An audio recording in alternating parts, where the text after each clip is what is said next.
2024 September 14 തൊഴിൽ വാർത്തയിൽ വന്ന കറന്റ് അഫയേഴ്സും അതിന്റെ വിശദാംശങ്ങളുമാണ് ഈ വീഡിയോയിൽ പറയുന്നത്. ഈ വീഡിയോ പാർട്ട് 2 ആണ്. ഇതിനു മുമ്പുള്ള വീഡിയോയുടെ ലിങ്ക് കമന്റ് ബോക്സിൽ ഇട്ടിട്ടുണ്ട്. കാണാത്തവർ അതും കൂടി കാണുക.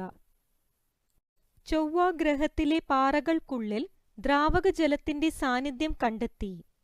2 വർഷം മുൻപ് പ്രവർത്തനം അവസാനിപ്പിച്ച നാസയുടെ ചൊവ്വ ദൗത്യമായ മാസ് ഇൻസെറ്റ് ലാൻഡർ ശേഖരിച്ച വിവരങ്ങൾ പ്രകാരമാണ് പുതിയ കണ്ടെത്തൽ. കണ്ടെത്തിയ ജലത്തിന്റെ തോത് കണക്കാക്കുകയാണെങ്കിൽ ഒരു സമുദ്രം നിറയ്ക്കാൻ ഇത് പര്യാപ്തമാണ്.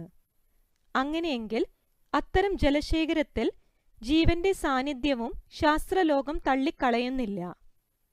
ചൊവ്വയുടെ ഉപരിതലത്തിൽ വാതക രൂപത്തിലുള്ള ജലത്തിന്റെ സാന്നിധ്യം നേരത്തെ കണ്ടെത്തിയിരുന്നു.